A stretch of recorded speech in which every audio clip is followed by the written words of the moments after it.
Sounds good. EIU head coach Chris Wilkerson, beginning year number 2 with the Panthers. They're going to play one of our 4 Thursday night games. Going to play rival Indiana State. You can see that on ESPN Plus.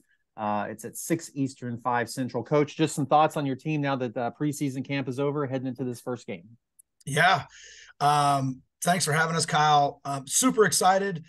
It's been a long time since we had a chance to play and compete in that last game down in Martin, Tennessee at the end of November last year. And I'll tell you what, our kids, we challenged them from that last Saturday in November, and we pushed them really hard through the winter program, through the spring program, through the summer program, and certainly through fall camp. And as you go through spring practice with 15 practices against each other, and now we've had 27 or so practices against each other, our players are ready to play against somebody else. So it's super exciting that time of year, and couldn't be more excited to go on the road in the opener and play against a geographic rival just right across the state lines, and a great matchup for our conference, the OVC against the Missouri Valley. So I'm really excited about the opportunity, but excited about the way our players have worked and pushed themselves this offseason to continue to improve. So just very excited.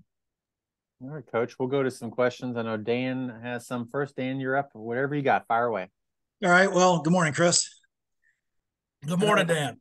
Last year, you opened with an FBS opponent in Northern Illinois. And as you just said, now you have the geographical rival FCS level.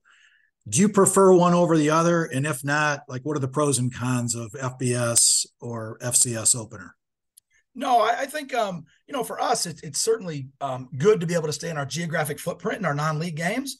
And I think it's great for our league, the OVC Big South, to be able to have 2 crossover games for us against the Missouri Valley. And so it's a great opportunity to, show what our conference is all about and put our best foot forward.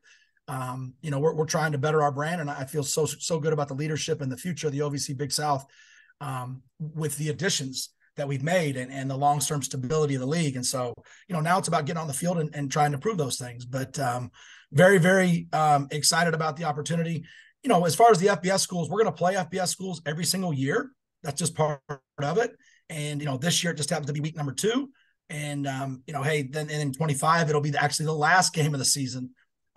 Traditionally, they're a little bit earlier in your schedule, but it's a great opportunity for us in a non-league game to see where we're at as a football team right now. I'm going to ask one more, and then I'll get out of the way so Mike can ask some questions. But when I was down a couple of weeks ago, we didn't really talk about the special teams very much. I know you got to be confident with Stone coming back, but I guess talk a little bit about your punter. Is it Jacob Horvath? It is. And how did he get from Australia to Charleston, Illinois? Yeah, small world, right? So Jacob is a guy that Coach Derrickson found out about. There's an international kicking specialist coach. This guy goes by Johnny Pro Kick, and he's got a lot of kids down in Australia and New Zealand that he teaches how to play gridiron or American football. The small world part of this, Dan, my wife's originally from Australia, and the even smaller world and the similarities playing the Sycamores this weekend, their punter is also from Australia. Jacob's been a great addition to our team. We have certainly had some growing pains. The first time that we actually ran a fake during practice, he had the football and he secured it around the side of it, like he would normally have carried a rugby ball his entire career growing up, playing rugby league. So it's been an interesting transition for him, but he has done a phenomenal job, and we expect him to be our starting punter this Thursday evening. Thank you. Yeah, you're welcome. That's a great story, Coach.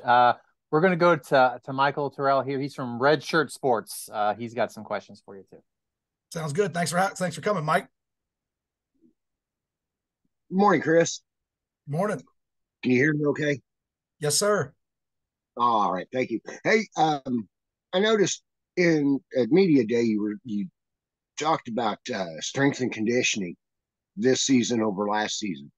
I was wondering after camp and where you guys are at right now, what have you seen as the benefit from the additional strength and training? Certainly. So, I'll tell you, that's a great question, Mike. Our strength and conditioning staff, led by Derek Stein, have done a phenomenal job making some adjustments, if you will. Last winter, the winter before last season, as I had just gotten here, they had come off playing quite a few games over an 18-month period with the spring season. And so we made some decisions to go about doing some things a little bit differently during the winter and during the spring and even during the summer leading up to last fall. And I think probably having looked at it again in the offseason, and that's what we spent a ton of time doing, analyzing what we did well and what we didn't and why, we decided that, we needed to get back to old school and pushing the guys harder and harder and harder and harder, and then continuing to monitor their workload. So the technology has also made it a little bit easier. So we really pushed them hard, like I said, all through leading up to camp. And then this camp has been a grind, but we've also been very smart about monitoring their GPS levels and their load thresholds on a daily basis and their maximum speed. And what this is going to pay dividends for us is when we get to that second half of the season. I think everybody has played their way into shape now and is ready to kick off. You can't really control the weather, so it's a little warmer earlier in the season. But for us last year in the second half of the season, we had so many injuries. I think somebody told me a stat the other day that we have 44 guys on our roster that have started games at Eastern Illinois. That's not a statistic that I'm really that excited about. It's good that we have some experienced players, but there are so many different starters because we've had so many injuries in the past. So I am very hopeful that that is going to pay dividends as we go through this marathon. We don't have our bye week until week 8. We're going to play our first 8 games. So, we're going to need some long-term sustained health as we go through this journey. So I know it's going to pay dividends, but I know our kids have worked very hard, and our strength conditioning staff in conjunction with our athletic training staff have really done some outstanding things this last year. Thank you. One other question. Yes, sir. I've noticed this is probably one of the deepest rosters or depth charts overall that EIU's had in quite some time. We're looking at it though. Where do you see it as the strongest? Your offensive line, defensive, as far as positional strength in your depth chart, in your depth. Sure. Yeah, I'll tell you what, I would say that, again, we're really blessed to have some tremendous depth in our offensive backfield. We added just a couple new guys to the room in Kevin Daniels and Jawan Faree, and they are outstanding players. Both have been, highly decorated players at the collegiate level, and have chosen to come to Eastern Illinois for different reasons. But they've been phenomenal learning the offense. They've been phenomenal teammates. They're tough as a boot. They're physical. They each bring something different to the table in the backfield when they possess the football. But then we also had some guys like Kendi Young, who's a returning guy who's played a lot of football here. When healthy, has been very productive. Has been a player of the week in the league in the past. And then certainly MJ Flowers is a guy that last year, showed some flashes at the end of the year and continues to improve. So we've got great depth in the backfield. Certainly, I believe our offensive line is much deeper than it was at this point in time last year. And then I think our secondary is another area that has much more depth than it did at this point in time last year. There's some guys that we were really counting on last fall that unfortunately weren't able to really compete due to injury, that have maintained their health and have continued to grow athletically and gain greater knowledge of the system. So I'm really looking forward to watching those guys continue to grow. Okay, great, Coach. Thank you. Yeah, thank you, Mike. We got time for one more. Dan, you got anything else?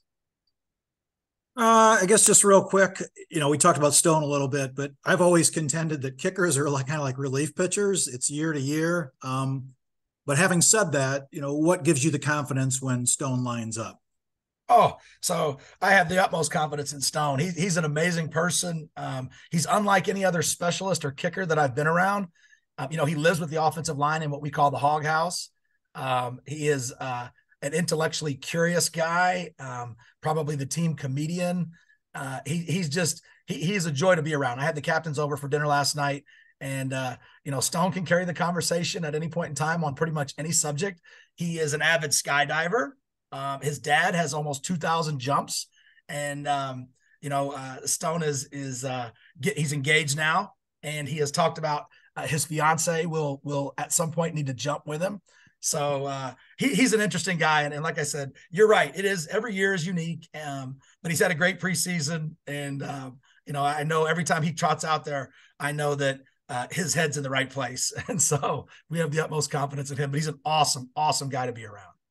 Appreciate that, and we'll see you in Terre Haute. Yeah, thanks a million, Dan.